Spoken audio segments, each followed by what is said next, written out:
4 blue bugs. I counted 10 bugs today within 3 minutes of each other. Titantron's bugged. The lighting is bugged.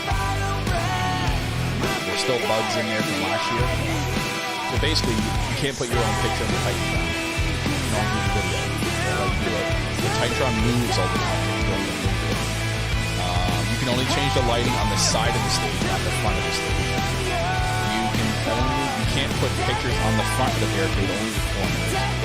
You can't have two announce tables with logos on top. Only does it one. You try to put logos in the turnbuckles, only does it on the top turnbuckle, and that's it. Yeah, it's so trying to do that with the AWF.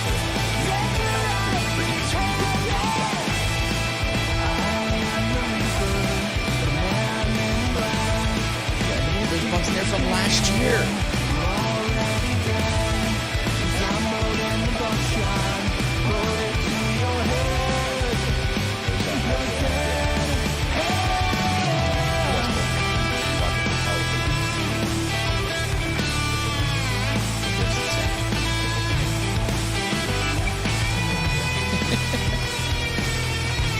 Just a weird diving sound.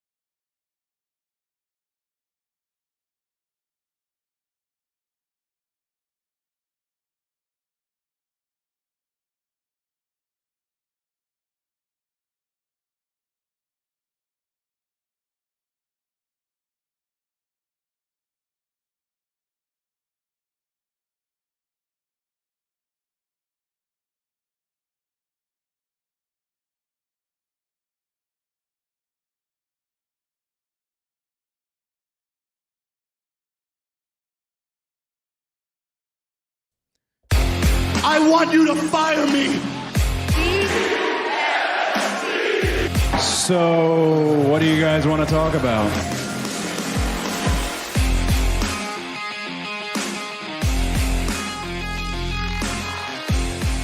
What's up, everybody, and welcome to Elite POV, where it's podcast time, and you know what that means. And happy St. Patrick's Day to all you leprechauns out there, to all you Fit Finleys, to all you Hornswoggles, to all you Sheamuses. Is there any Irish people in AEW? Where their gimmick is that they're Irish? I don't know. I don't think so. There's no Sheamuses. I'm sure there's Irish people, but people with Irish gimmicks. Not yet. They'll show up. They're gonna show up on Evolution next week. Yeah, exactly. Is that what they're calling it? Yeah. Well, thank you guys for tuning in. Tonight is a special night. It's just me and Kyle because Jackie is traveling to Philadelphia to get ready for Icons of Wrestling this week, where FTR will be there. So FTR Girl will be meeting FTR. Again. So if you're in the place, respectfully, yeah, right? God, leave something for the rest of us. If you see Jackie from a respectable distance, okay, say hello. Yeah. Don't right. Unless you're gonna drop a sub in the AWF Twitch channel, respectable distance. Okay. Yeah. 1 sub gets you a handshake. 100 subs gets you a hug. Get you a hug. Get you 1 hug. 1,000 subs get you some feet pics. Get you some feet pics of Kyle though, not feet. of Jackie. The fuck Jackie. Yeah, that's my feet. That's where we swerve you at the end. But my name is Phil Cataldo. You can call me Philium, and that is Kyle Masters, the man from Canada who is having an exceptional week when it comes to AEW. So before we get into everything about that, if it's your first time watching, welcome. We do this show every Friday at 7 p.m. Eastern on twitch.tv/ElitePOV and youtube.com/ElitePOV. If you guys like what you're hearing and you want to support us, patreon.com/ElitePOV and shopElitePOV.com to get some of the great merchandise. Shout out to Jermazing, who wore our great logo on a sweater at the wrestling show that he was at today. Shout out to you. Always showing the love. Best in the world, Jermazing, as always. But like I was saying, Kyle, huge week to be a Canadian. Not only was this week's AEW take place in Winnipeg, but some great news that just came out. Let the people know what's going on. Oh man, I just want to start this off by saying thank you, Tony Khan. I know that Tony Khan has business in Canada. He's always has a soft spot for Canada, Toronto especially. Because that was the biggest news of what we got this week. Now, and it was in Canada this week. Dynamite and Rampage were in Winnipeg, in Manitoba. A lot of Americans listening and going, where in the blue hell is that? Because 9 times out of 10, no one would know where, if I said Manitoba, would be. It's right next to Ontario. It's literally, if I put it in American words, it's the state next to Ontario. But we call it provinces. But that's where they were this week. But that's not even the big news. Like, not even on the show, right? They didn't even announce this on the show. It was just a random tweet at a random time during the day. I'm like, what the hell? Like, I actually was in America when I got this news. I do some other stuff for the Niagara Ice Dogs. Everyone talks about the Ice Dogs flag behind me. I was on the road trip and I went to the States. I was in Erie, PA. And I got the news. And I'm like, no effing way. Of course, I'm in the States when I receive Canada news. But the big one is Forbidden Door. AEW Forbidden Door. Everyone was wondering where it was going to be this year. They're going back to Chi-Town. When was it? There was like rumored dates and all that stuff.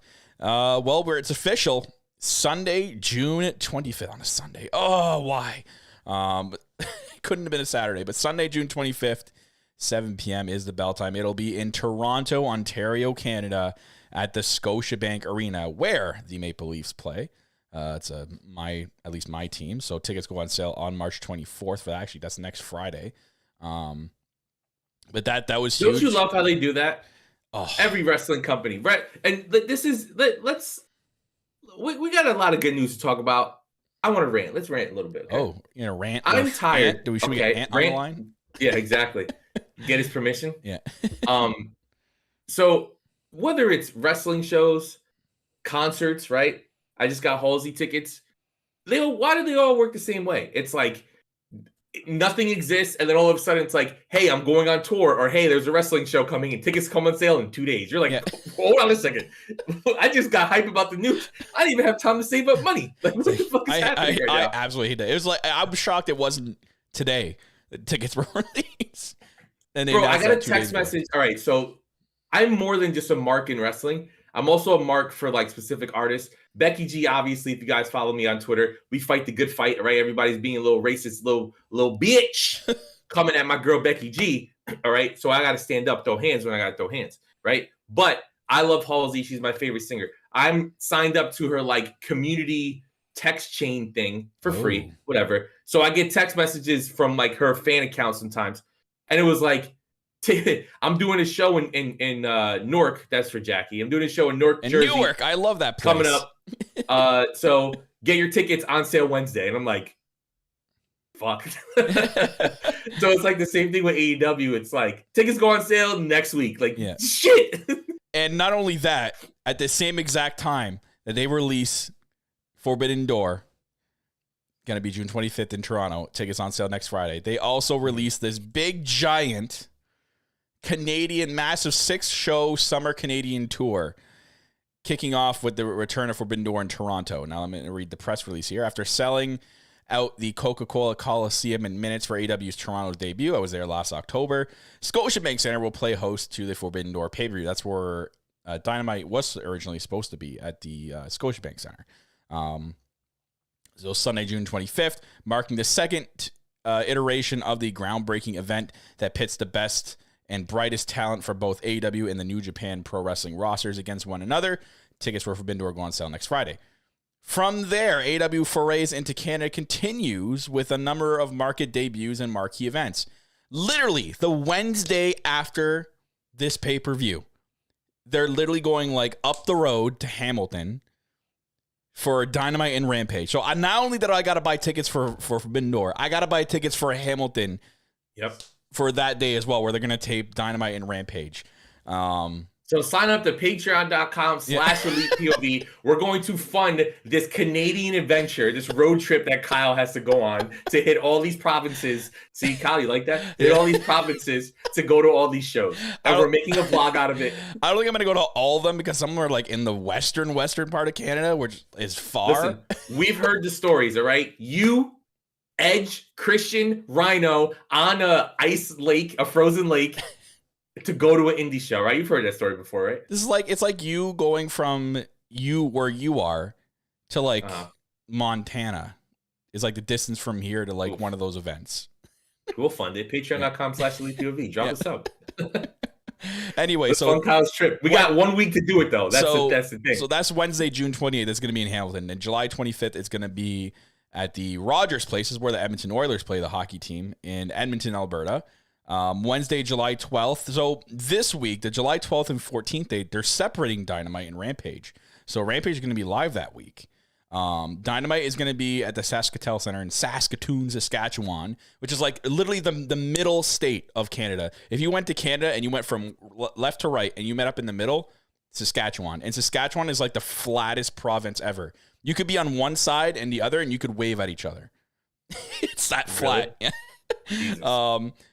Anyway, so that's going to be on the Wednesday. The 14th, they're staying there. They're going to go to Regina, which is the capital of that province. Great fucking name. Great name for a city, Regina. This is interesting. So if people are into hockey, the Rampage is going to be interesting. They're going to be playing at the arena where currently right now the junior team called the Regina Pats play, where Connor Bedard, if anyone's heard of that name, plays on the Regina Pats. He's supposed to be the next McDavid. He's going to go, he's projected number 1 overall, and he's going to be the next, that's where he plays in that arena. So that's cool. And then the 15th that week, July 15th, they're doing a house show in Calgary, and it's going to be so Calgary has this big rodeo thing every year, and it's really famous that they've done it for ages, called the Calgary Stampede. They're actually including this house show in the events for the Calgary Stampede. So you're going to get a mix of wrestling fans and like rodeo fans going to this event. Like, oh, wrestling. Let's go see some wrestling. The way it was meant to be. Yeah. Nothing makes more sense than having those two groups of people together. But yes, I have to pay for 2 events next week. But yeah, big Canadian road trip this coming summer. And it's been a long time coming, good for that part of Canada. I know like AEW's already been here to Toronto, but it's cool that they're coming back, and especially for Forbidden Door. Like I drove all the way to Chicago last year for Forbidden Door. It was psycho.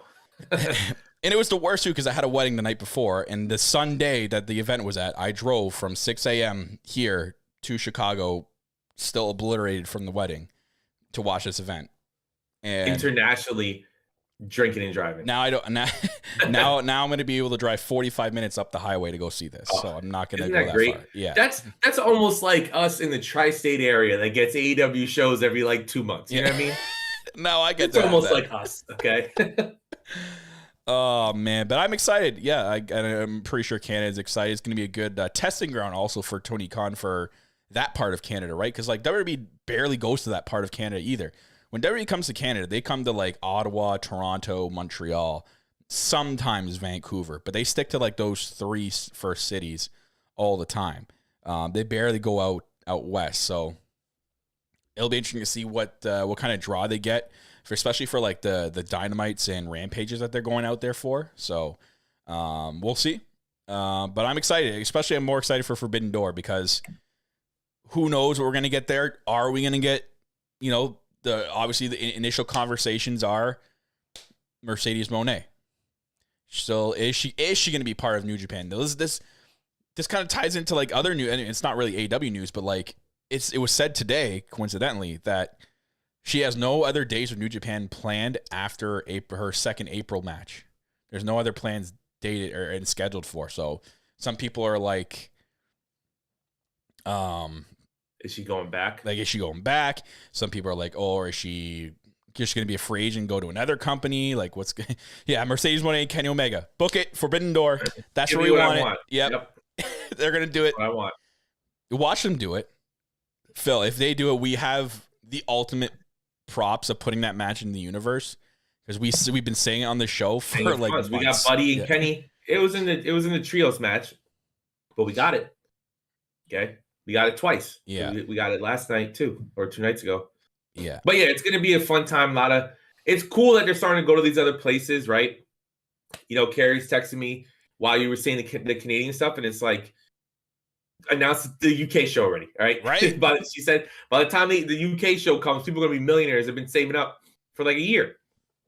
I'm shocked that came first. So it makes me think, like, is the UK show not gonna be out till August, or you know what I mean? Like, I thought Forbidden Door was going to be the UK show.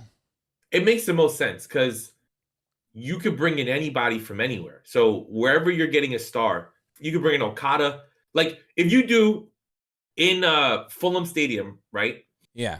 Omega versus Ospreay 2, Danielson versus Okada, or Punk versus Okada if Punk's back, or whatever. Like that's all you need. Who cares what the rest of the card is? People are going to sell out a full stadium because that's a big deal. So it's like I would maybe, Adam saying New Japan is awful at scheduling stuff out with foreign talent. Maybe that was an issue. So they didn't want to commit to a huge stadium show. They could just do an arena show. And the good thing is we all need to cross our fingers and toes, okay? The last Forbidden Door, even though it was great and it got voted best pay-per-view of the year, a lot of people were injured. A lot of last-second booking stuff had to move around. So if we can get to this healthy, it could be one of the greatest shows of all time. And if we can get to this show with having Mercedes come in and maybe wrestle a Britt Baker or wrestle Sheeta or wrestle somebody, or Jade, who knows what is possible now, right? The current rumor is UK show now might not be till the fall. Interesting. So, yikes.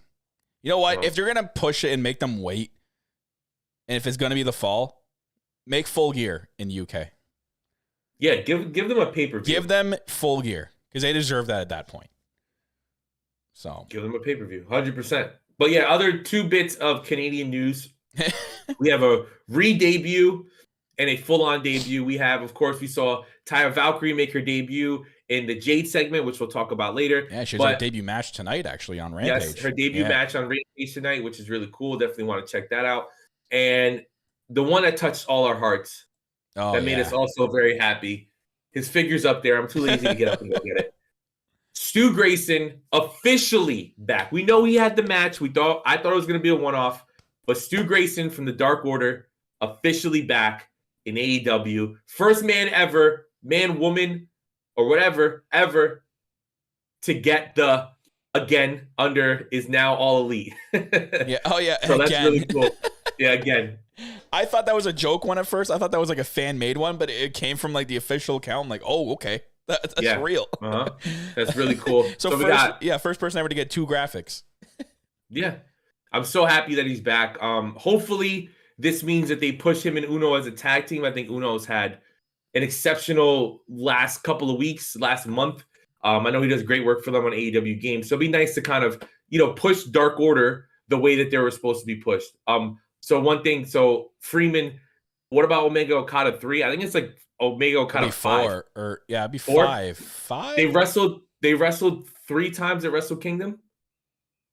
No, twice. They wrestled once at Wrestle Kingdom, Okada won. The second one was a draw. And the third one where Kenny beat him was at Dominion. Yeah, so right? it would be 4 or 5. I feel like I'm missing They've one. definitely wrestled 3 times because the third time Kenny... Well, I mean, for the title. They've wrestled a bunch of times before that. I want to say it would be the 5th one because I think the 4th one wasn't one of them wasn't at Wrestle Kingdom. I want to say one of them was at Dominion. Did they wrestle at like the G1? And Okada beat him, and then Okada just kept beating him? This would be 4, apparently. Okay. So you looked it up, Friedman. Gotcha. All right, well, so 4. I mean, that makes me think that makes me think you're actually MJF because apparently he doesn't watch New Japan. So yeah, that's true. Hello, Maxwell. That's true. Adam's saying it's 4 too. Yeah, I mean, there you go. But Stu's back. I hope my one want from this, Kyle, use this as a stepping stone to slowly bring the Dark Order back together at full strength. I know 10 is doing good. We don't have to include him. I mean, because they got to do the whole storyline with him first. So what's a full Dark Order? Just Stu Grayson and Anna. Stu Grayson, Yeah. Uno, Silver and Reynolds, and Anna Jay coming back. And then they go into the storyline with 10, and at the end of the storyline, 10 comes back to them. That's what I want. Dark Order is a huge part of this company. And if it takes a year, and I'm not saying it has to happen right away. If it takes a year of storytelling, which for some reason Twitter doesn't think AEW is good at storytelling, we'll get to that later. Yeah. But I want it to get to this point. But I'm super excited that Stu is back here. If not only to see him wrestle, because he's a great wrestler, we saw on this week's past Dynamite, but the BTE stuff for him and Anna Jay was some of the funniest shit you'll ever see. And I'm happy. It created a meme. We created Silver and Anna Jay created a literal meme of another meme that got famous within the IWC. Like that shit was hilarious. So, I don't know. I think it would be really cool to get the full Dark Order back together. Trust me, we're on the Freeman. We are on the fuck Twitter bus. Yeah, fuck Twitter. Always, we're always and forever. We're on the bus while using Twitter and forever, especially one-sided Twitter. You know. Yeah. the I only watch the Fed Twitter. Yeah. Right. Oh, you know what I mean? Yeah. There's no other wrestling company besides the Fed Twitter. Listen, and I'll say this right here in front of the world. Jackie's not here to stop me. All right, I'll say it. I used to be that. I used to be the I only watch WWE. You're not good unless you come here. And then all my favorites started getting fired and released and let go and quit and all this shit. And then I had to watch other companies. And now here I am doing an AEW podcast talking about the Japanese company, about New Japan, talking about Stardom and AAA. We'll get into later because of the match that got announced that we'll talk about right now. Impact, all this stuff. Watch all wrestling, man. Don't limit yourself by just watching WWE. And if you just watch WWE, shut the fuck up. Yeah. I don't care. I don't care that you don't know who somebody is because you won't Google for a second. It takes a second, bro. I promise you. I was you. It's easy. You could be different. Yeah. But yeah, so another big news that got announced. Kenny Omega is wrestling. Say his name, Kyle, because I will butcher his name. I don't know the beginning part. I just call him Viking Go. So. All right, so Viking Go. Kenny Omega versus Viking Go from AAA. And for people who are listening to the show who don't know, what is it? A year and a half ago, almost 2 years, right? Kenny, 2021, right? Or 2020? 2021. Kenny Omega was supposed to fight Viking Go in AAA at Triple Mania for the title. But that's after he lost to Hangman and all the injuries happened and Kenny went away. That got messed up. So that match was supposed to happen. And it never got to happen. That's the story they're going to tell, I'm sure, on Countdown or Road to wherever they are this week. Yeah, Road to Dynamite, that they're going to go back into that. So go to the YouTube channel, and because there is a story there, I promise you. It's not just a random match. And even if it was a random match, it's going to probably be one of the best matches you're going to see on live TV all year because Viking Go is a fucking maniac. All right, I was talking to Kyle before we started the show, and I said the international title shouldn't be them going international. It should be them getting the craziest wrestlers internationally to come and fight for the title here. Because between Commander and Dragon Lee, who's now in NXT, and they brought Rushin, they bring, and Viking Go they're all these insane wrestlers. That'd be a cool thing for, if they do, I know they have a story right now with the Hangman stuff, but like if Kenny didn't have anything going for him right now, I probably would have him do that. You know what I mean? Have him and Don Callis separate from the Bucks for a bit, win the international title, and then do that. You know what I mean? Like challenge people from around the world to come into AEW to face the wrestling god Kenny Omega for the belt. I think that'd be like a wild storyline.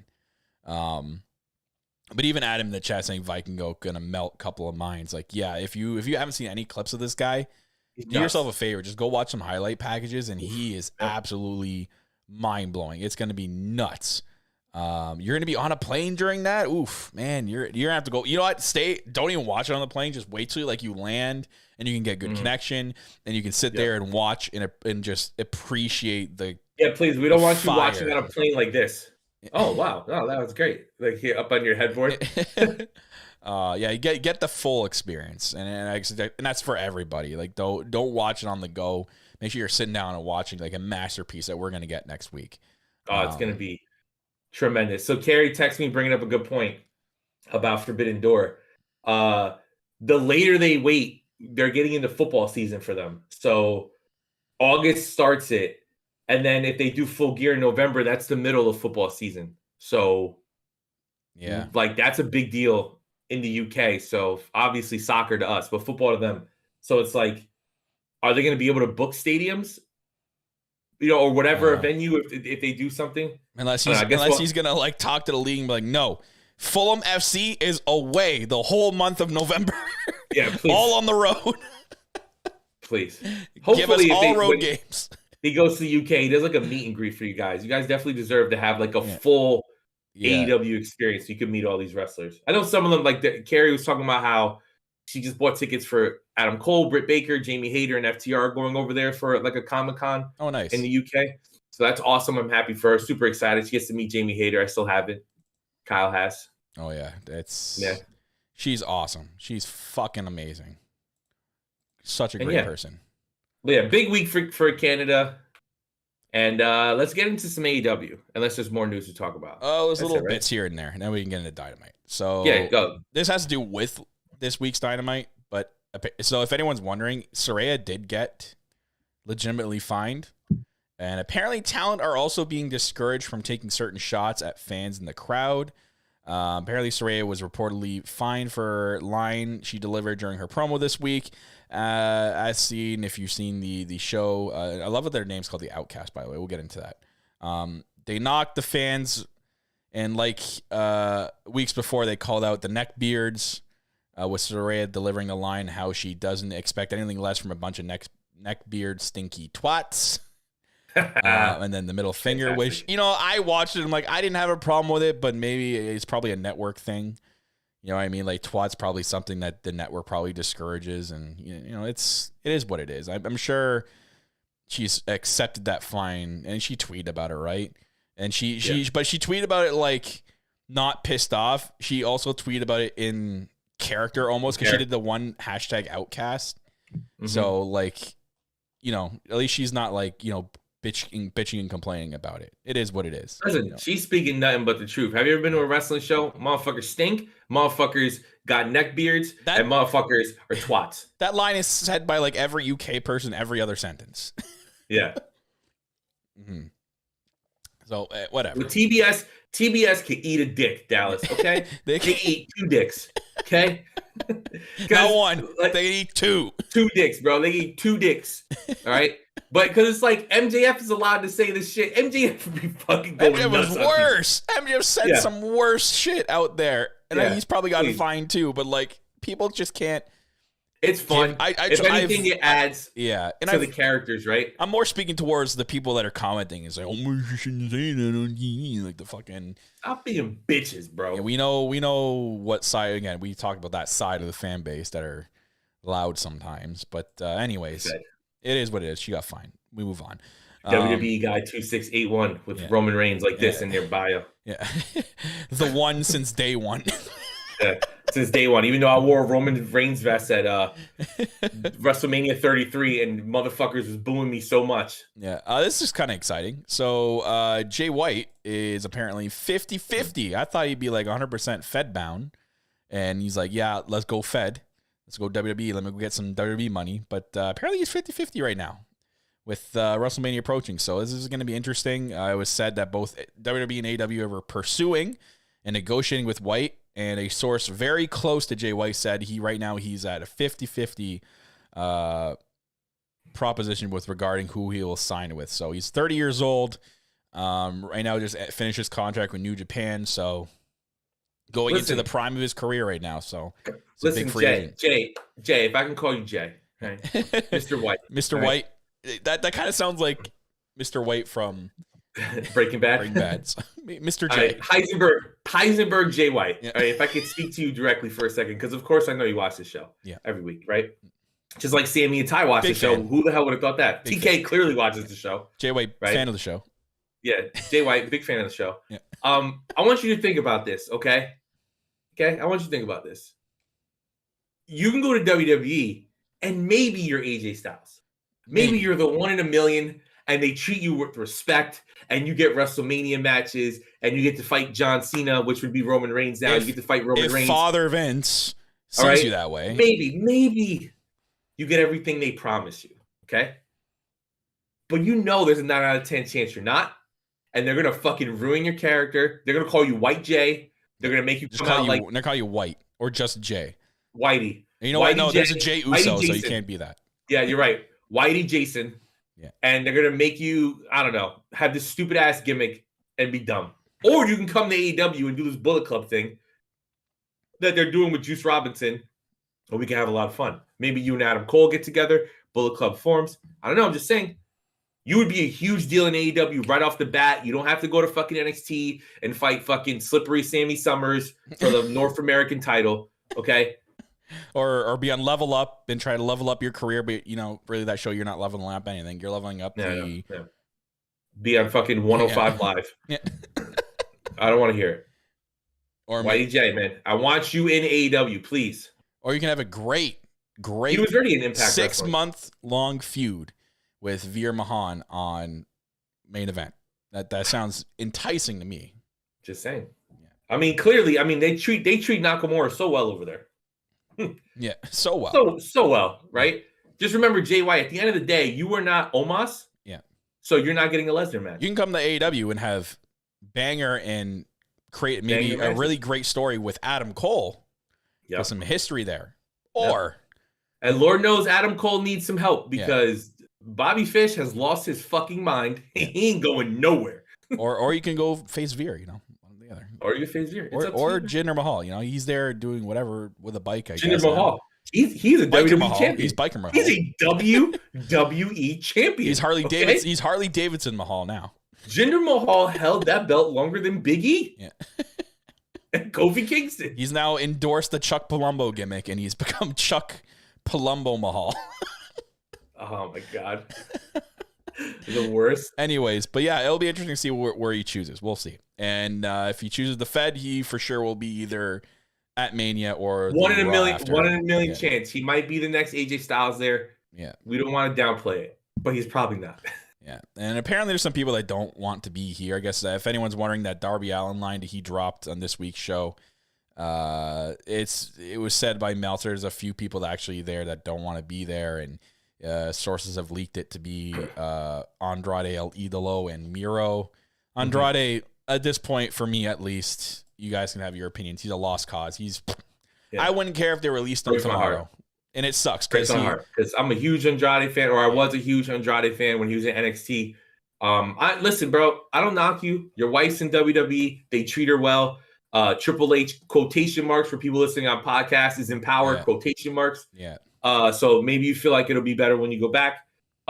Maybe they'll put you with Zelina again and, actually be able to help you.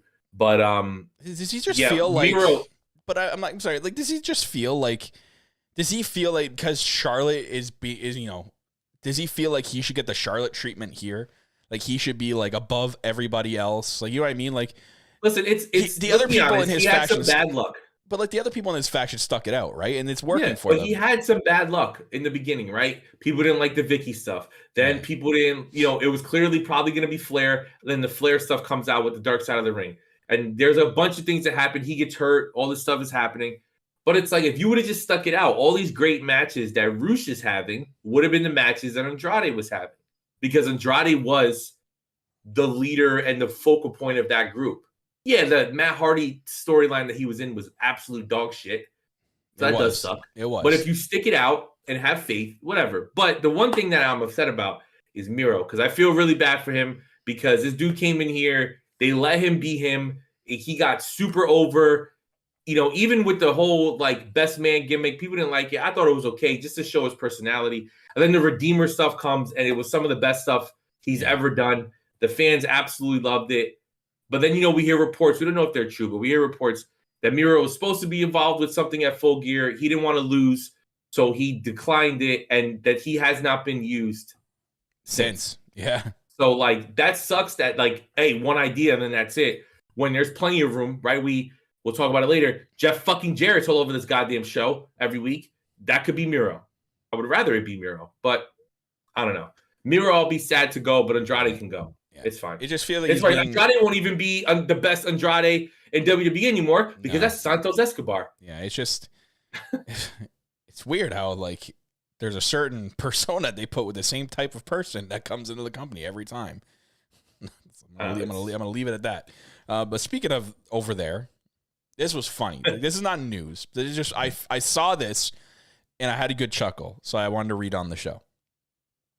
Former WWE referee suspects that Vince McMahon is secretly running AEW.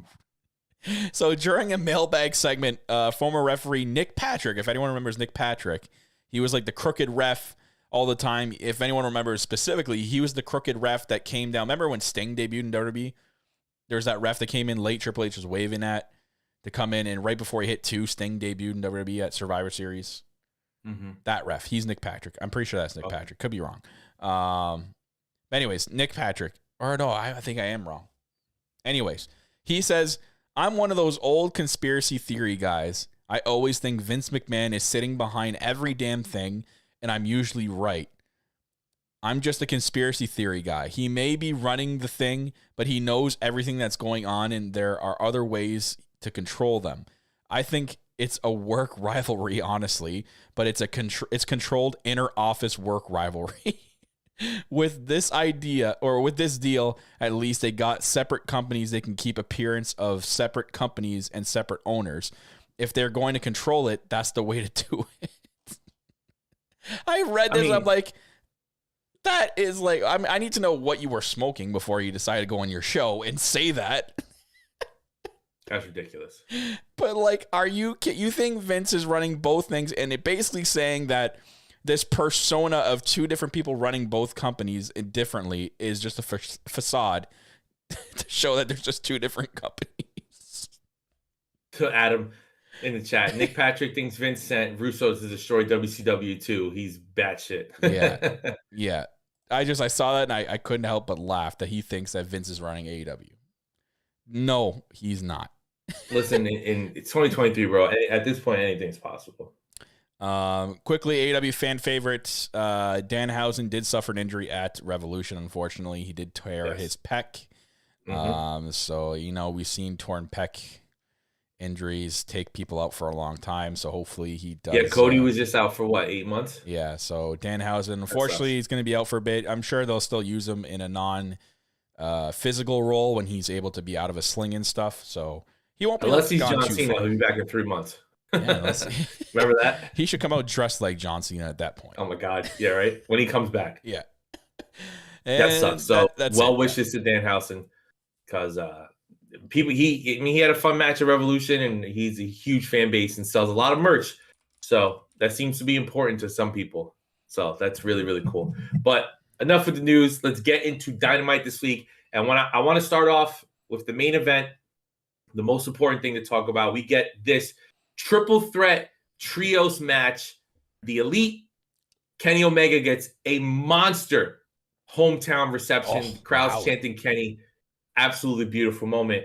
The House of Black and the JAS. Jericho also gets a huge hometown reception, which is really cool. But Kyle, talk about what it was like to see your boy Kenny Omega get that type of reception from the crowd. And the cool gear that I found out later was the Winnipeg Jets logo. Yeah. Remixed into Kenny Omega gear, which is really cool. So talk about all. Well, I knew right away, and I saw them getting jerseys earlier in the day too. That was really cool. I'm gonna say because Denise Cutler does the Young Bucks gear, so I wonder if he did that gear too. But the Kenny Omega shirt that they released today, Wolf Maronda, I need to get that shirt. Like, my God, do I ever need to get that shirt? Especially for me being a Kenny Omega mark and Canadian at the same time. But that was so cool. Just the whole aspect of, Kenny and Jericho being from Winnipeg and them get like the reception they got. There you say it on commentary, that was the biggest crowd that Kenny's performed in front of in his hometown ever. So that was pretty cool. And I'm sure he loved that. Man, that just should have been the Vikingo match. Oh my God. It should have been here. But that was so cool. The match was fun too. House of Black, obviously. Oh, thank God, getting the retain. There's part of me going, oh no, are they gonna give it to the JS? Like, I had sick feelings at some points in the match. I'm like, oh my God, it's gonna be a JS, isn't it? Like, they're gonna win the trios belt. I was getting frustrated where I didn't need to be frustrated watching this. But it was a fantastic match. Kenny looks so effing good. Watching this match, Like I've watched it now, knowing that Vikingo's coming next week gets me more pumped because Kenny is back to being 5-star Kenny every match. That's being the best wrestler in the world, man. Yeah. So this was fun. I love the reception, the humble Canadian reception that both of them got. What's this? As Billy Ray said on Busted Open, you have them in the palm of your hand when the crowd is chanting "Holy shit" before Jericho and Kenny even touched. Well, yeah. Yeah. I mean, that's people were ready for that, man. Two Winnipeg boys. For once, Bully Ray is correct. Other times, yeah, exactly. Absolutely for not. once, he's not just fucking hating on everything that AEW does. Yeah. But no, the match was cool. I think, I do got to be me and be honest. The ending was very sloppy. It was a little bit. Yeah. I don't know if Brody King got legit hurt and like concussed when that bat hit him, or if he's just really good at selling. Because I don't think so. If you guys go back and tonight. watch it. Well, yeah, he wrestled a match after that, so Yeah. I hope he's okay. But if you guys remember the end of the match, and this stuck out to me, was Brody King pinned. He was going for the pin, and Buddy Matthews had to be like, no. Like, you know what I mean? Like, and it seemed like he was kind of out of it for a second. He's been like, maybe he was as good as selling. Or maybe they were just confused because I fucking hate multi-man tag matches. I hate when it's more than 2 teams, and I hate when it's more than 4 people. And we had 9 people out there. The poor referee. Was it fucking... I didn't even pay attention to what referee was, but I'm sure it was... What's his name, right? Because he always does the Young Bucks matches. That's what I'm saying. So, like, it was just... I mean, it was such a fun match. So many great highlight moments. Like, Ascendant brings up... It was Aubrey because Jericho. Yeah. Oh, okay, so it was Aubrey. Love Aubrey. But Aubrey was like, who is the legal man? Because, like, there's so many moving parts. People tagging in and out and stuff like that. I do, like Ascendant... What I was saying, the build up to Kenny and Jericho getting in the ring and then not touching and then getting back in the ring and getting to fight. That was really cool. But the ending part. Oh, yeah. This is something we need to talk about. This is a logo for this week's show this week. We get the Dark Order and the Blackpool Combat Club randomly fighting in the back, which I thought was hilarious. Then it spills to the outside. The match ends. It spills to the outside. There's just fighting going on. Hangman's in the ring. The BCC's looking at him, 3 versus 1, and the Elite slide in the ring, and we get that mirror image. Once the BCC leaves the ring, the mirror image from Revolution in 2000. Oh, God. Right? I think that was the... 2019? Carrie will text me. No, it wasn't 2019, because Revolution started in 2020. 2020. Yeah. In 2020, it was before the pandemic. Yeah. So Revolution 2020, we get the mirror image of Hangman with his back turned to the Elite, kind of looking over his shoulder. Yeah. And the one thing that did suck for us live watching it was they went over and it cut before we saw what happened. Hangman starts to turn, it cuts. But thanks to the great fans that were in attendance, and I'm sure AEW at this point has released it. I just haven't seen it myself yet. But we know that Hangman turns around, Kenny goes out of the ring, the Bucks stay in the ring for a little longer, Bucks get out of the ring, fully teasing the return of Hangman with the Elite, because of course BCC officially has 4 members with Bryan Danielson, which brought a big news, little sidetrack. The Bella Twins are no longer the Bella Twins, they're the Garcia Twins. Beautiful siblings. So does that mean Bryan Danielson, beautiful siblings, does that mean Bryan Danielson is less likely to go back to WWE, and maybe that going home promo that he said was just like actually going home and not going to WWE? I've bought 0 into that. Yeah. I'm so like, guys, stop maybe they're it. building exactly. He's maybe they're building break. the BCC towards the Elite, and we need a 4 versus 4, which would be really goddamn cool. But Kyle, everybody on the internet talks about how AEW doesn't tell stories. Talk about one of the best stories in pro wrestling still going on to this day. I just want to elaborate too on the Bryan Danielson thing. Like, guys, like people are allowed to take breaks. Like wrestlers are human; they're not robots. If they're going away for a bit and they just wrestle a long Ironman match and maybe he's banged up and has some nagging injuries and wants to go home for a bit, they can write him off. What a great way to write him off than to play into like the personal side of it and saying like, I might, I want to be there for my kids kind of thing, right? Like they showed footage of him like in an AEW ring with his kids. Like he's not going back. Yeah. At least not for a long time. Let's tone it down. Not for a while. No. I'm pretty sure his contract's is not up until the end of the year too. So let's chill out. Yeah. He's not going to sit for 8 months. Okay.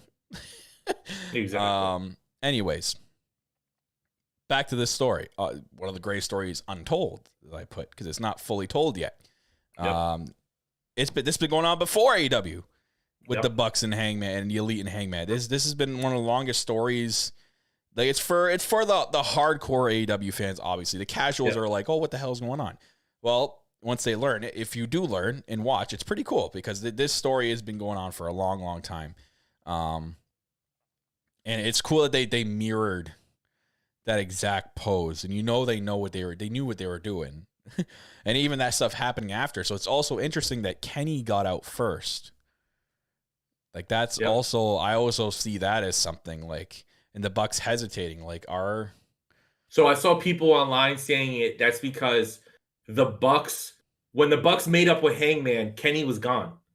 Yeah. So when AEW lore, because remember, if it doesn't happen on BTE or AEW, it kind of doesn't, or if it doesn't happen with them being in the room together, it like kind of doesn't exist in the AEW world in a way. You know what I mean?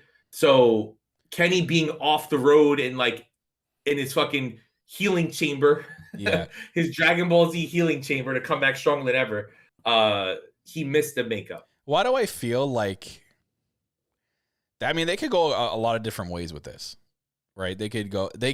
I'm not saying it will happen. Guys, don't take my words out of context here. They could go a route. A route would be the Bucks forgive Hangman again, but Kenny's like, no, I'm out of here. Like if you side with Hangman, I'm done. I'm leaving you guys, and leaves. Maybe that pulls Coda into the company, Bushi, and then he sides with him, and they do their own thing. You know what I mean? Like there's just I'm just spitballing here.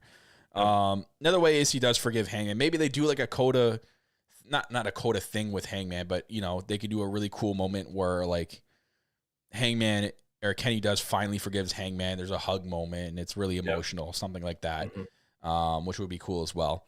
Then I saw other people talking about this, which was interesting. Like obviously BCC versus the Elite could be what the blood and guts match is going to be.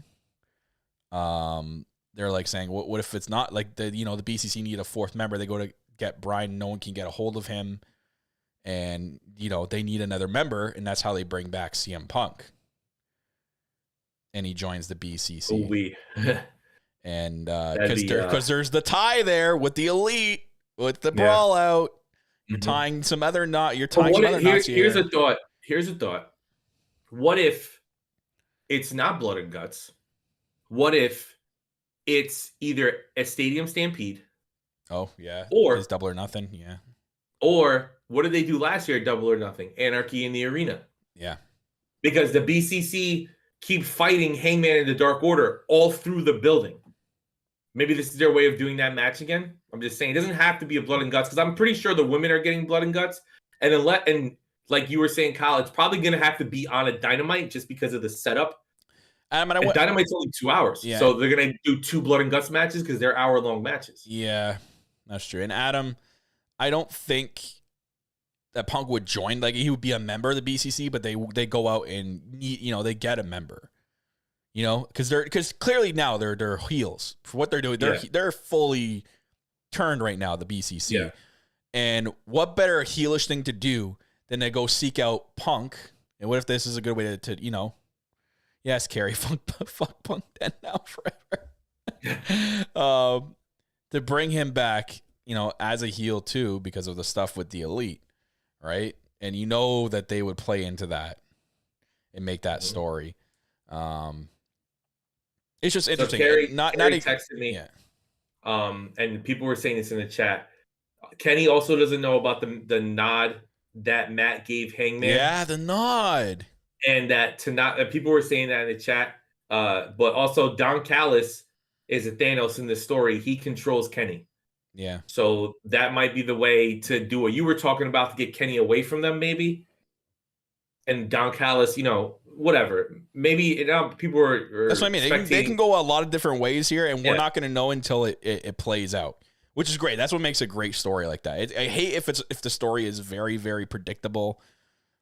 This way, you can kind of go into a lot of different directions. There's a lot of different factors at play. The Punk factor, the Bushi factor, other things, right? The Danielson, you can include him as a factor. So I can't wait. And it's just this is what makes it a great story being told here on where they're going with this. So I'm excited. I would say it would probably come to a head at Double or Nothing. I think you're right with that, because to me, you can't really do both blood and guts match. That's gonna be a long freaking Dynamite. That's what I'm saying. Yeah. You'd have to like make Dynamite and Rampage live, and one of them would have to be on one match. The whole Rampage is like the blood and guts match. Yeah. That's the only way you'd be able to do it. Yeah. But either way, so many possibilities, because this is a great story. They can go so many different directions, and that got people very excited. And it also lets the House of Black move on from the JAS and from the Elite, and the House of Black get to do their own thing and be in charge of their own storyline, because there's a lot of trios teams being built in AEW kind of in the background.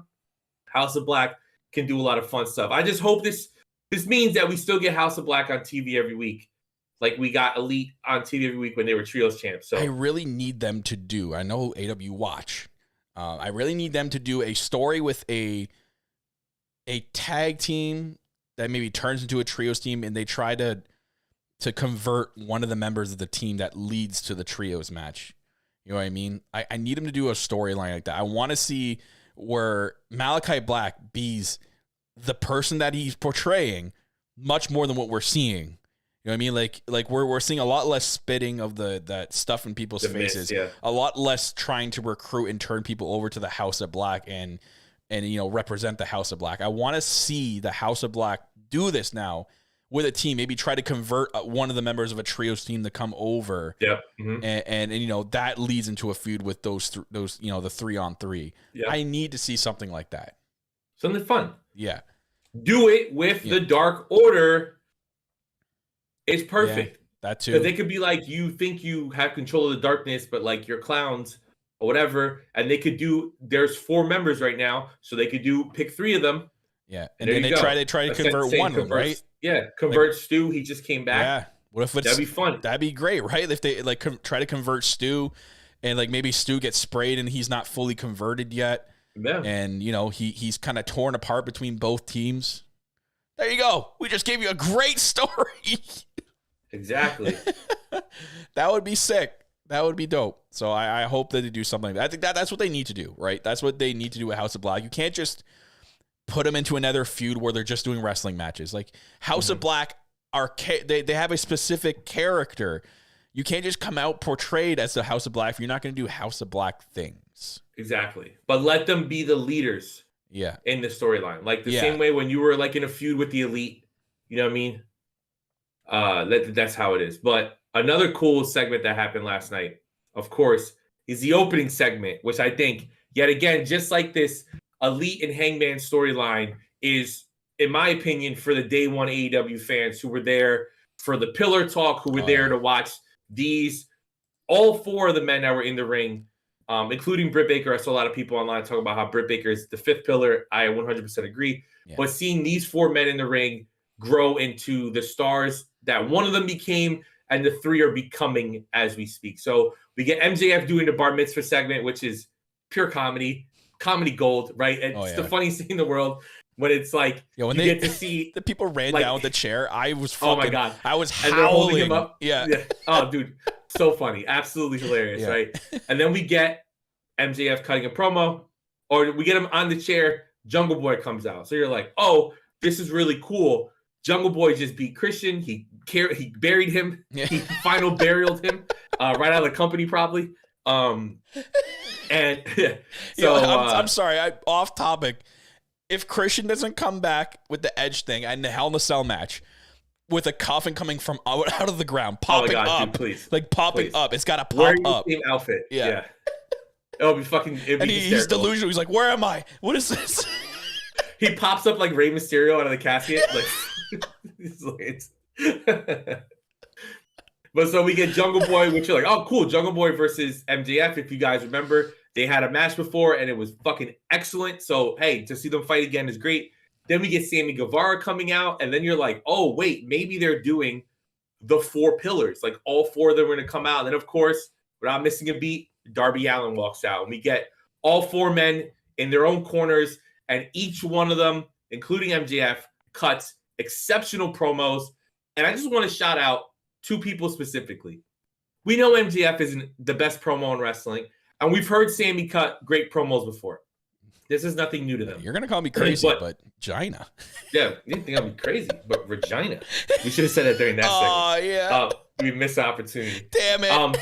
But Jungle Boy, who in interviews himself in his first 2 years at AEW said that he was scared to talk, that he was not comfortable cutting promos, and he's gotten so good that he was able to hold his own with the best promo in wrestling, which is MJF. And then the other shout out goes to Darby Allin, who doesn't really cut in-ring promos ever. He does like the vignette promos that are like heavily edited that he edits around because he's a film major and all that stuff. But like he cut a great in-ring promo. And actually, it seems like Twitter liked his promo the best because of what he said about other wrestlers in the back complaining about not getting time. I thought this segment was one of the best segments AEW's ever done. I thought it was great for people who have been here since day one, like us, and like a lot of people in the chat. It gets me super excited. I hope this goes all the way to Double or Nothing, and this is the main event, the 4 pillars. It'll be something really cool for them to do because all 4 men, the crowd gave love to all of them, even Sammy. People showed respect, which I appreciate. This is going to be a fucking phenomenal match and a reason for MJF to win because the other 3 will fight amongst each other to try to beat MJF. Yeah. But what do you think of all this? It caught me like right off guard when I seen. So I missed it live, but I saw a screenshot of all 4 of them in the ring. I'm like, oh shit, they actually did like a 4-pillar thing. I'm like, that's because I was wondering what direction they were gonna go. Because in my mind, I knew it. I fucking knew it. I'm like in my mind, I'm like, hey, this bar mitzvah is gonna be the start of his next feud. Like we're gonna get who's gonna face. So when I was rewatching this, I'm like, oh, is it going to be Jungle Boy? And, oh, wait, no, maybe it's Darby. Oh, well, wait, maybe it's Sammy. It's like, they're going to do a 4-pillar match at Double or Nothing, aren't they? We're going to get a fatal 4-way match for that world title with all 4 of them. Mm-hmm. I guarantee you, from now until then, all 4 of them are going to qualify somehow for this match. Or all 3 of them, sorry. And it's going to be a fatal 4-way at Double or Nothing for that world title. I think that's where they're going in this. It's going to be fantastic. Yeah. And they should do it like that, right? I think this would be a great opportunity to, because obviously, like you said, Jungle Boy's done with the whole Christian thing. Like that was a long ass feud because of the injury and stuff. Yeah. And he's kind of earned his way to at least another world title shot. He did get I think the last time he had a world title shot was when Jericho had it. Kenny. It was Kenny? No, Kenny. Mm-hmm. It was Kenny. Okay. Yep. It was at Daly's place. Okay, I think he did. Because remember after you want to know the stupid way I remember that? Why? This so me, right? Didn't he not face Jericho as well for it? I swear he faced Jericho. Fought Jericho first. Okay, but the second one he fought was Kenny, and he fought Jericho and didn't tap out. All right, but it was like the time limit thing. When he fought Kenny, they had a legit match, and the only reason I remember that it was at Daly's place is because right after that match, Jungle Boy put up that picture grabbing Anna Jay's ass, and we were like, they're dating. Right. Yeah. And I won't forget that. That's when he became Jungle Man in my eyes. That's some people say, rumor has it, that's when he became Jack Perry. Yeah, that was his bar mitzvah. Exactly. But yeah, like he's kind of deserved a shot. Sammy's putting the work, like he said in his promo. Like in the last year, he's shown up, not complained, and put on banger matches. I love the whole digs that MJF gave at him, though. Hilarious. And the whole circumcision line that Sammy dropped, fucking hilarious, too. That popped me. And Darby Allin, too. I mean, Darby Allin's also putting the work, obviously, like, putting the work on, like, putting his body through everything imaginable that AEW throw in front of him. But it's also cool because, literally, these are the 4 pillars of the company. Yep. The 4 young stars that the company started with that were labeled as the future of this company. Yep. Mm-hmm. And all have proven in their own way that they are still the future of this company. Yep. So, and I love them. Like, again, the more they jab about this, now that they have other people jabbing about the 2024 thing, MJS like locked in for like the next 8 years. My dude's not going anywhere. And they're just building it. It's just a slow build and build and build until 2024 does come around. And whatever they're going to do with MJF that year is going to be freaking hilarious. I cannot wait for them to do something like that. Like I get like visions of like live bidding wars like on TV and stuff. Oh my God. Like him just like going crazy with it. Yeah. So we'll see what happens with that. But yeah, I'm excited for that. I thought it was a really great segment, like you said. It was one of their better promo segments that they've done in a long time. Hilarious, the whole bar mitzvah thing they did, or the bar mitzvah thing they did with MJF. Mm-hmm. And yeah, I think my guess at least it looks like it's maybe heading towards Double or Nothing, a 4-pillar match. Hopefully, I'm very okay with that. Mm-hmm. Yeah, and I want to shout out, like Darby had the great Twitter line. I do want to shout out Sammy and MJF's exchange because MJF was like, before you propose to another woman in 6 months or whatever. And then Sammy was like, didn't your fiance just leave you? Yeah. It's like, Jesus Christ. Sammy, I'm going to propose to another girl in 6 months, Guevara. And then he fucking absolutely flamed MJF. And then Ty went on Twitter and flamed MJF some more. Yeah. I was like, yo. This dude's about to get beat up, bro. MJF was like, you're getting into fights with people in the back. and then freaking Darby, you know what I'm going to do? I'm going to go complain on Twitter. I'm going to go complain on Twitter. The best way. He even started to stop himself from laughing because he started laughing. So fucking great. Just so great. I'm so excited about this match and this segment, everything that it could be leading up to. This is a lot of fun. Yeah. And it gives us what we wanted, which is fresh faces in the world title scene. Exactly. All these guys are fresh faces, which would be really, really cool and really great. But yeah, the other cool thing that happens, so we get the tease of Jade bringing in someone new to face her. It was Nicole Matthews, I think was her name. Yeah, she's a Canadian indie talent. Yeah, she gets her ass kicked. Fine, you did your job. Taya Valkyrie comes out. One thing that I want to say, a little nitpick. If your music has a slow start, we need to fast forward to the banger beat part. drops. Yeah. Because like it's a slow start, and I'm like, who the fuck is that? Obviously, no one knows Taya's theme music unless you watch her on Impact, which I haven't been watching Impact. But she has a great theme song by Josiah, which is really cool. But it takes a couple seconds to build. Her name flashes on the screen. Then the crowd, I don't know, maybe I was wrong. It didn't seem like the crowd got too excited and hyped for her until she got to the ring and they were face to face. But either way, she's here. You know what they should have done? What should have done? I think they should have known that the 6 wrestling fans from Impact Wrestling weren't there because they were going to travel that high. Okay, they were going to travel that high. No. They can't afford it. No, they can only go to Tennessee. Yeah, so that's one. Two. I don't think she should have had an entrance. I think she should have jumped Jade. Oh, I think you should have had Jade just start ripping the Canadians apart, like Canadian people apart, ripping the people in the back, like yelling for people that, like, is that all you got kind of thing, and then have Taya Valkyrie attack her from behind. Yeah, I know it would you don't really have to make Jade look weak. Just have her jump her, and then maybe that's when what's her name, Layla Gray rips Taya Valkyrie off her and then starts beating her up, and then Jade just escapes out of the ring.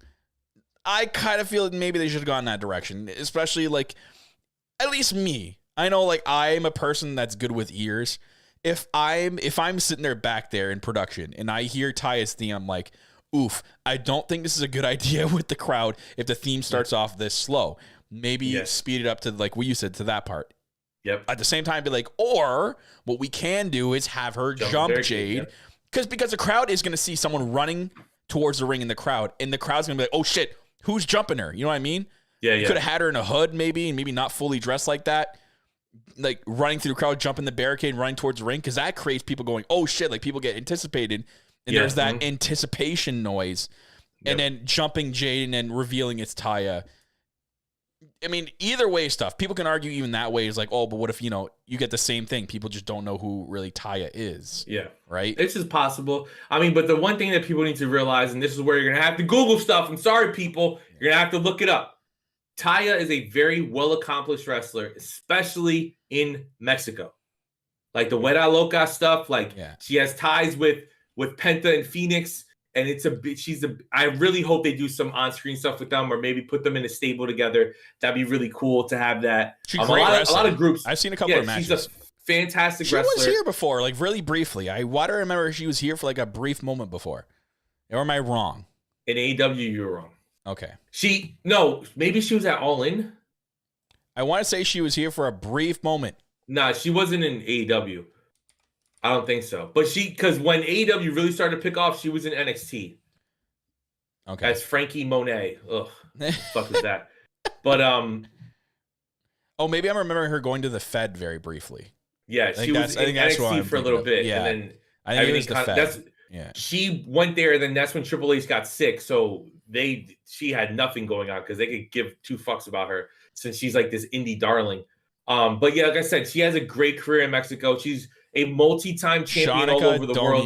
Don't even start. Right? Monet. Monet. Oh my God, her as Frankie Monet versus Mercedes Monet, and they just go Monet. In a Monet on a pole match? Yeah, my God.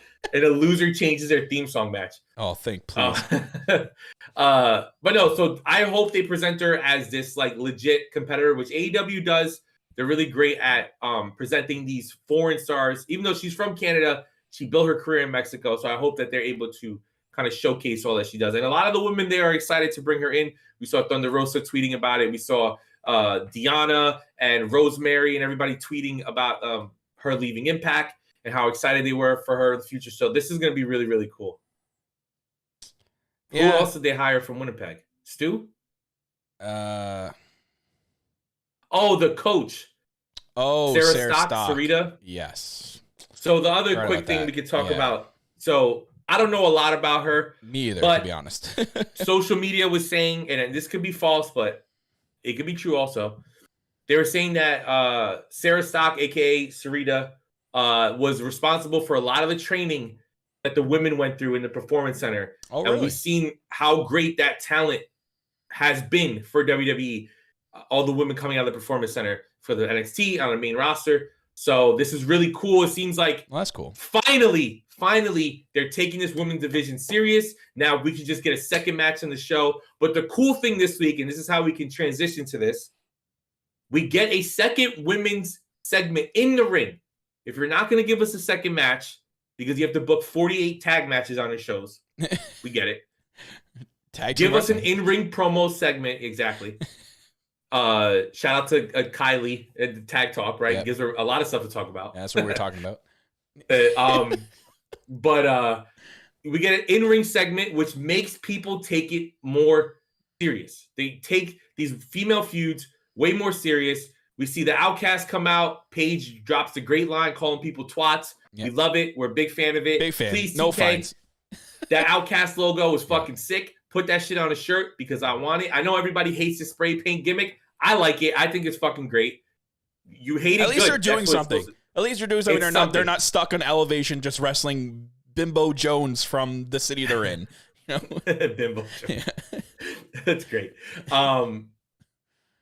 But yeah, so I think that the cool thing is that with getting this segment, we get to not only see the heels heal it up, and we get to see all three women get to talk in the ring, get the fans to really hate them, which is building the story even more. But we get to see three potential new additions to the AEW Originals team, which is Riho, who has recently been back in this company.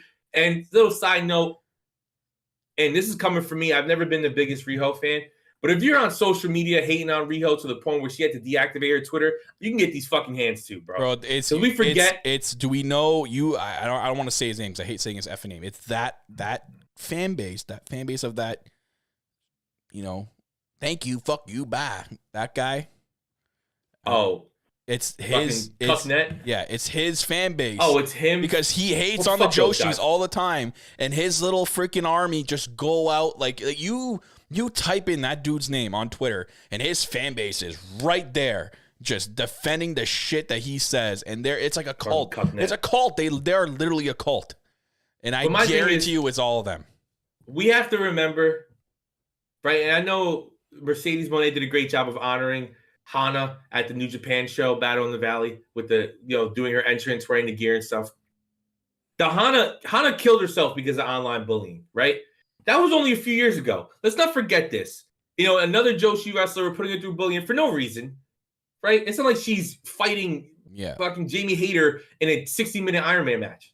No, she's just a part of the show like everybody else, so whatever. But we get Riho coming out, and Willow Nightingale and Sky Blue seem to be adding to the original side, which is further pushing our point that Women Blood and Guts would be a 5 versus 5 match. Yep. Pretty interesting to see, because maybe we thought Statlander or Jade or somebody else would be able to be on the original side. But what do you think of all of this, Kyle? And are you excited that we're starting to see the teams kind of fill out? Yeah, so that's Jamie Britt, Riho, Sky, and Willow. Are we sure it's Willow? Like, are we positive? Oh, I think we lost. Oh, no, we're good. No, I'm still sure here. It's Willow? I froze for a second. Are we sure it's Willow? Yeah, she came out. Was she not there? She was there last night. Oh my god, sorry, I'm blanking. So yeah, 5, and then it's Saraya, Toni Storm, Ruby. So we're still missing 2 from that. Which I think Athena. So Athena, yeah. So remember, just because they're maybe not Athena, because a part of the Outcast. Because watching Ring of Honor this week, Athena's moved on to Yuka Sakazaki. But I'm saying in general, I think if they have, just because they're not in the Outcast, I don't think they could not, like, they could still be a part of the team just for like a one night only thing, like heels come together. Mm-hmm. And Athena, she has moved on, but I'm sure that Willow is a long-term plan if Willow ends up staying in Ring of Honor. And given how great Athena and Willow was, I'm sure they would want to do that again. So you add Athena to this, that's 4. Now, it gets kind of crazy who would the 5th be. Yeah. Could it be Mercedes? Here's a crazy thought. Could it be the Bella Twins? Yeah, I don't know. You need 2 people. Could we put Athena back in Ring of Honor like she's supposed to be? Maybe. I don't know. And we get the beautiful siblings coming in. That's because of me and Aunt calling them the beautiful siblings. But the Garcia twins. The Garcia twins. Garcia twins coming in. But like, is one of them pregos? Or am I losing it? Is Nikki pregos? No. No? No. I thought she was pregnant. Okay, that no. They I listened to their podcast from this past week. And I know Nikki made a statement about them not going to AEW, but why would? Oh yeah, she just had a kid then. Never mind. Sorry. No, they had a kid like 2-3 years ago. I don't know. I swear I seen that video they released. One of them was pregnant. No. The last time they were pregnant was when they were both pregnant. Okay. So, but Nikki did make a statement saying that like they're not going to AEW and they were just there to support Bryan Danielson. But like, who knows at this point, right? Yeah. We know that they want to get into more of the other businesses and hosting stuff. AEW allows you to do all that stuff. So if they wanted to do something cool, they'd be able to bring them in. But I don't know. I think Athena's a lock to be added to the heel side. Yeah. Because, listen, you think Athena is brutal in these regular matches. Imagine her in Blood and Guts. Holy fuck. Yeah. And she's going to beat somebody's ass. Mercedes would be really cool. Because she's all about making history. And if she's out right now doing this tour of getting her name out there, why not be in a historic match like Blood and Guts, like the very first AEW Women's Blood and Guts match? Yep. She's got history tied in with the Outcast. She is an Outcast. She missed War Games last year because, of course, she was still on hiatus from WWE when the main roster did their first War Games. Yeah. Oh, that's true, too. I mean, they did. Yeah. So Ascended saying, with AEW trying to expand their TV, reality shows, etc., the Garcia twins on their podcast, Nikki and Bree, they bring up that they are in talks to do reality TV again. They don't know in what capacity, way, if they're going to include their family or whatever. So this would be really cool to, TNT loves giving hour-long programming to AEW. So, or even TBS, a show on TBS. I mean, there's two big networks there for them. Mm-hmm. So it makes sense. It's possible. Yeah. It does make sense. Yeah. It's a possibility, at least. And I know that Britt Baker did post that picture with the Bellas. Yeah. When she was younger, which is really cool. And Britt Baker seems to be the go-to person in this women's division, right? We know that she's like TK's favorite. Yeah. But if she wants them in and they want to be here, they will be here, especially with their ties with Renee and Saraya. So yeah, I think it'd be pretty cool. But I'm excited. I'm excited for all the things they got going on. What'd you think of women's wrestling in this company? QTV this week? What'd you think of that segment? And I knew it. We fucking called it, though. Did we not call it that next week they're going to show QT breaking into that freaking car and it was going to be because of him? We called that shit. You called it. Yeah. Yeah. So here's the thing about QTV, right? Yeah. I was texting Rob. I was texting Rob about this. And I think I wanted to text Carrie, but maybe I didn't text Carrie. And I just tried to act like it wasn't true. I hated this segment so much. I loved it. I knew it. I knew it. I loved it. I fucking loved it. It was so bad. It was so fucking bad. And I hate TMZ. I hate TMZ so much. Yeah. I think it's so fucking stupid Who's that a show like that exists. Who is that? So all right. So I didn't know who she was either. Her name is Harley Cameron. She's the one who sang the Iconics new theme song. Oh, she is together. She's with a wrestler.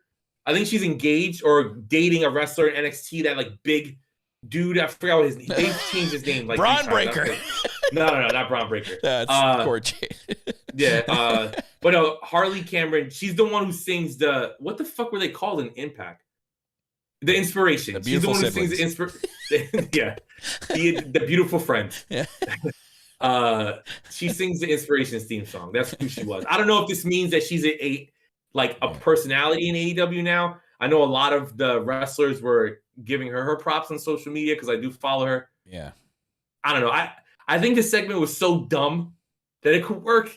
And I love Aaron Solo being funny, Will Hobbs being funny.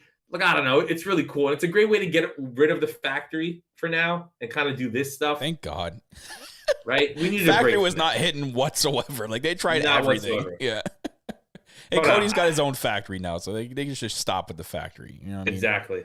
Like John Cena showed up at the factory. Guaranteed they're gonna do the Rhodes factory in the Fed real soon. You'll see. As soon as he wins the title, the Rhodes factory is going to be a thing. It's going to be his RJ City chilling in the background. I didn't see that, Shaunica.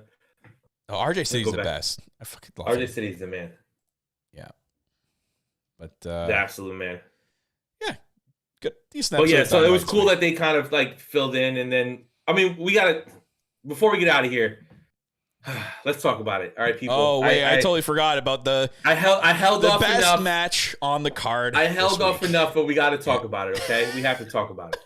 It was, dude. Orange Cassidy versus Jeff Jarrett for the newly named international title. Yeah, for one, thank you. So someone on AEW went back to the first podcast when they first released that belt, where we constantly said that it should be the international belt. So thank you for going back on our episodes and watching. Thank you, Tony Khan, for watching. Yeah. He binge watched the whole weekend. Started on a Friday because Fridays is when he goes wild. And binge watched all the elite POV episodes, so he knew. That's why he's been tweeting crazy, because he's been listening to our crazy asses. Yeah. So we get Orange Cassidy versus Jeff Jarrett for the international title. And when I fucking tell you, people, when Jay Lethal hits Orange Cassidy when the ref's back was turned. Oh God. I don't even remember what he hit him with. I was like, there is no fucking way that after that first segment on the night, we get an Outcast in-ring promo. We're getting the trios match at the end of the show. We got Ty. There's no way. There's no way. Please, there's no way. We're going to have to deal with Jeff Jarrett as a champion in this fucking company when half the roster can't even get on the show. Well, but luckily, Golden Globe. That's right. The Golden Globe they stole. Oh, the Golden Globe. Yeah. Dumb. Yeah. So get rid of that. Stop my God, dude. Fucking Orange Cassidy wins. We're way past the Golden Globe shit. Stop it. Please stop. We know you're watching. Just get rid of it. We're done with it. Move on. Stop holding on to it. But I was, when that moment happened, Phil, instantly. I saw the results, but I watched that back today, and I'm like, oh my God, this must have been this was the moment that Phil was like getting ready to tweet. Like he had to tweet, typed up, ready to hit send as soon as Double J holding up that belt. If any of you guys saw my tweet, I said, if Jeff Jarrett wins this belt, I'm punching the cat. So, Phil, I have to, and this is actually legit. I'm actually being serious when I'm saying this. I have to give Jeff Jarrett props this week. No. Do you want to know why? It has nothing to do. It has nothing to do with that match. Has nothing to do with the ratings. What? He helped Tony Khan secure the Scotiabank Arena for Forbidden Door. Good. So and he's helped them with this Canada tour. So this week and this week only, I'm not actually joking here. I have to give his props there. There's nothing wrong with Double J working in the company and doing great things behind the scenes, right? There's nothing wrong with it. Guess what? Dean Malenko also works there. And we love Dean Malenko, but I don't want to see him have a fucking match in 2023. I want to see him and Jericho go at it in a 1,000 holds match. No, I don't want to see these old wrestlers wrestle. Not Jerry Lynn, not fucking Pat Buck, not any of them. I don't want to see any. I don't even know if Pat Buck's a wrestler. I don't want to see any of them have a match, right?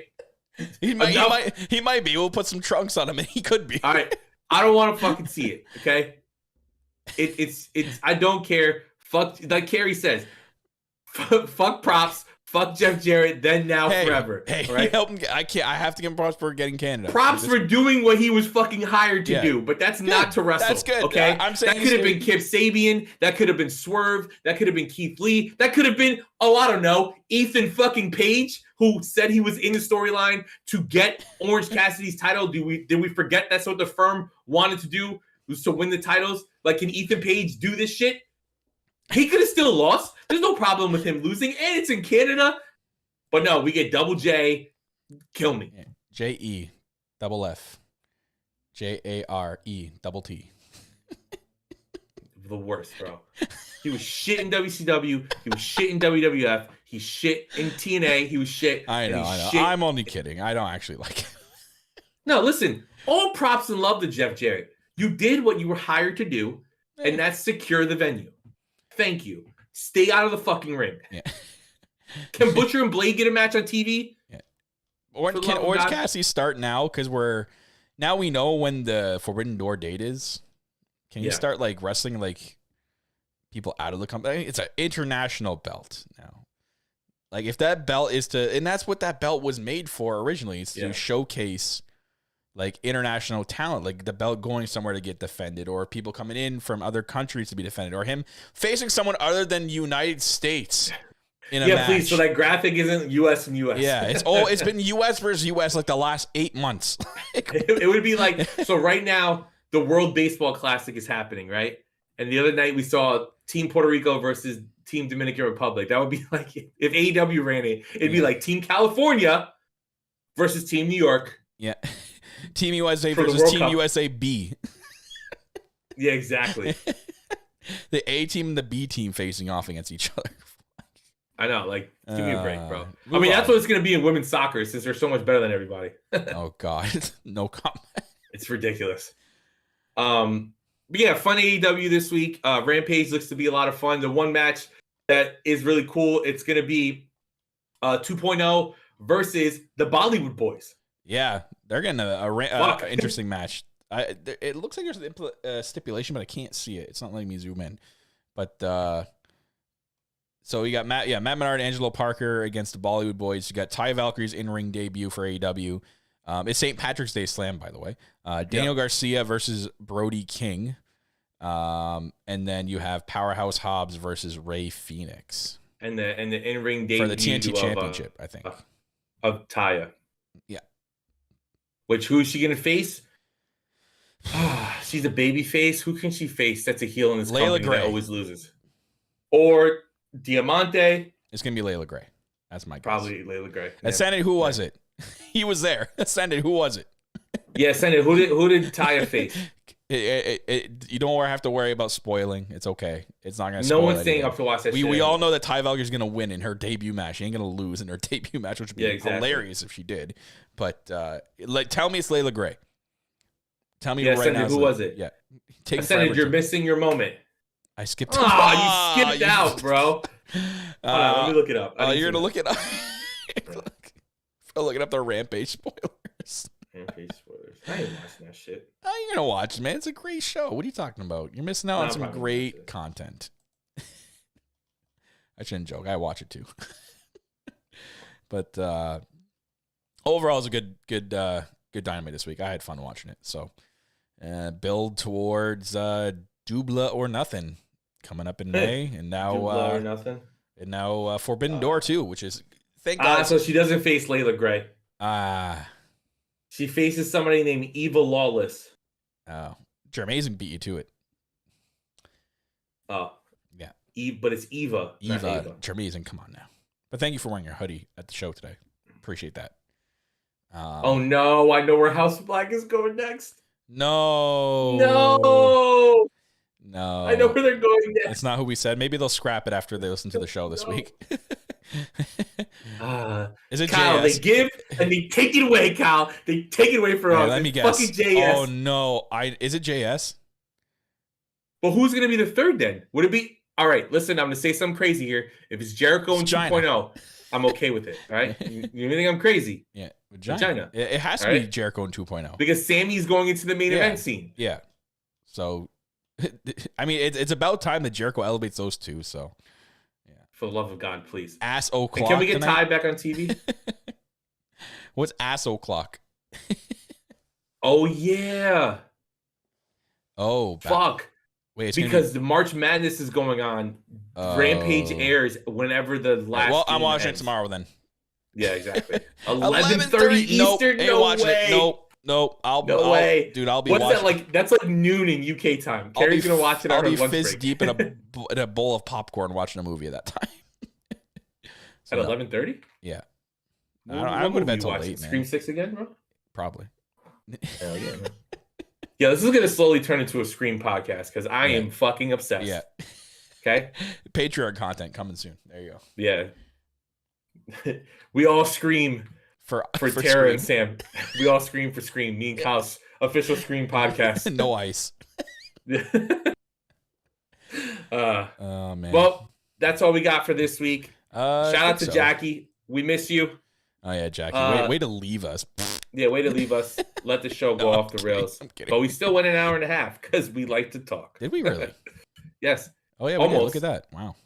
Okay. Happy St. Patrick's Day from my Jets jersey to my Jets hat to my Jets mug to Aaron Rodgers being the Jets' new quarterback, baby. Woo! And Kyle having the worst team in the AFC East.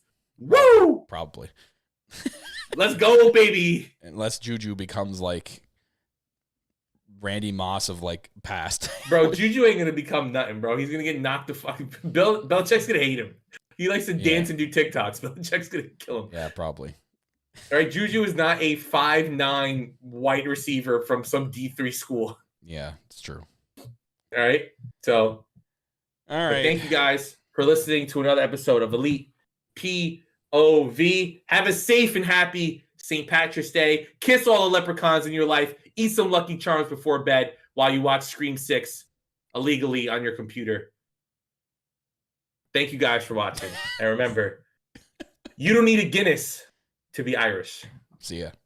We'll see you next week. There's a voice that keeps on calling me down the road. That's where I'll always be. Every stop I make a new friend. Can't stay for long, just turn around and I'm gone again. Maybe tomorrow I'll wanna settle down. Until tomorrow I'll just keep moving on. Nice work, everyone. Sharp broadcast. Really good. Everyone on the floor as well. Really a lot of hustle. I like